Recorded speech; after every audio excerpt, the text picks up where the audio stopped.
Don't be silly, Billy. All the engines on the Fat Controller's Railway are proud of being really useful. Gordon likes being the best express. Percy likes pulling the mail trucks on time. And Thomas likes being given a special.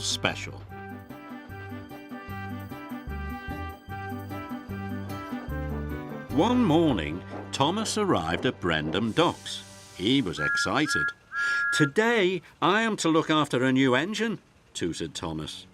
"That's a special job, me hearty," smiled Salty. "Here he is." The new engine was shiny orange and puffing with pride. "I'm Billy," whistled the new engine. "Let's go." "Wait, Billy," tooted Thomas. "We can't go yet. We have to wait for the Fat Controller." "Why?" huffed Billy. "Because he tells us what we are to do," whistled Thomas.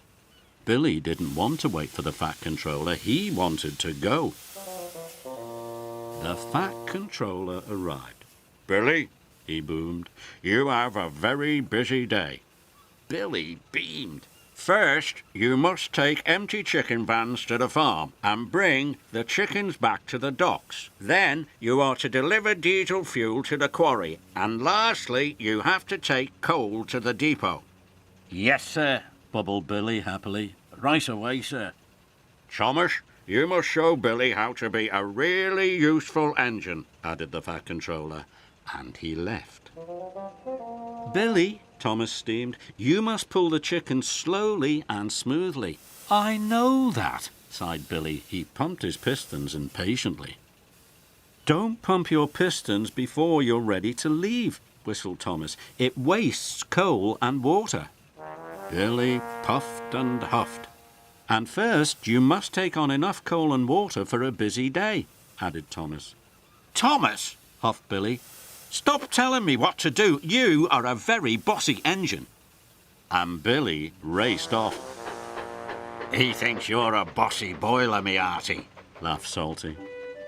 Thomas didn't like being called bossy. He had promised the Fat Controller he would look after Billy. So Thomas chased after him. Thomas was pleased to find Billy at the farm, but Billy wasn't pleased to see Thomas. "Billy, you must take on coal and water." "Don't tell me what to do, Thomas," huffed Billy. "You are a very bossy engine." And Billy steamed off. "Silly Billy, you've forgotten the chickens," Farmer McColl called. "Bother Billy," wheezed Thomas, and he chuffed quickly off towards the quarry. Thomas was pleased to find Billy at the quarry, but Billy wasn't pleased to see him. "You didn't pick up the chickens," puffed Thomas, "and you still haven't taken on coal and water." "Stop telling me what to do, Thomas," huffed Billy. "You are a very bossy engine." And Billy steamed off. "He's forgotten our oil," wheezed Mavis. Thomas was worried, and he raced off quickly for the depot. Thomas was pleased to find Billy at the depot, but Billy wasn't pleased to see him. Billy had backed up to heavy trucks of diesel oil. "They need diesel oil at the quarry, not the depot," tooted Thomas, "and you still haven't taken on coal and water." "Stop telling me what to do, Thomas," huffed Billy. "You are a very, very bossy engine." Billy steamed off without the diesel oil. Thomas was worried, and he chased after Billy. Thomas was pleased to find Billy at the coaling plant. He was backing his trucks under the hopper, but he didn't see Percy there, and he biffed him right under the hopper. Percy was covered in coal from funnel to footplate. "Watch out, silly Billy," Percy peeped. "Oh, no," tooted Thomas. "You must be careful when you roll under the hopper, and you must take on coal and water now." "Thomas," huffed Billy, "stop telling me what to do. You are a very bossy engine." Thomas was very unhappy. He didn't want to be called bossy anymore. "Do whatever you want, Billy," he wished. This made Billy very happy, and he raced off. Suddenly Billy stopped. He had run out of coal and water. "Cinders and ashes," cried Thomas. "I haven't taught Billy to be really useful at all."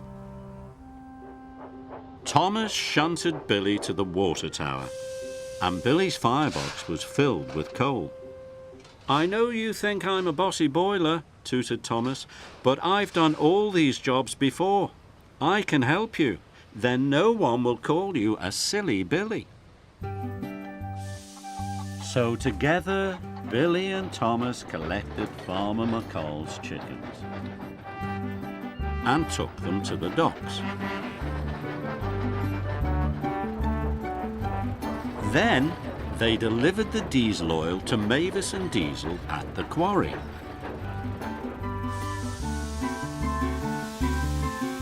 And lastly, they delivered coal to the depot. Thomas was very tired. "Goodbye, Billy," he chuffed. "The Fat Controller will be very pleased you finished all your jobs."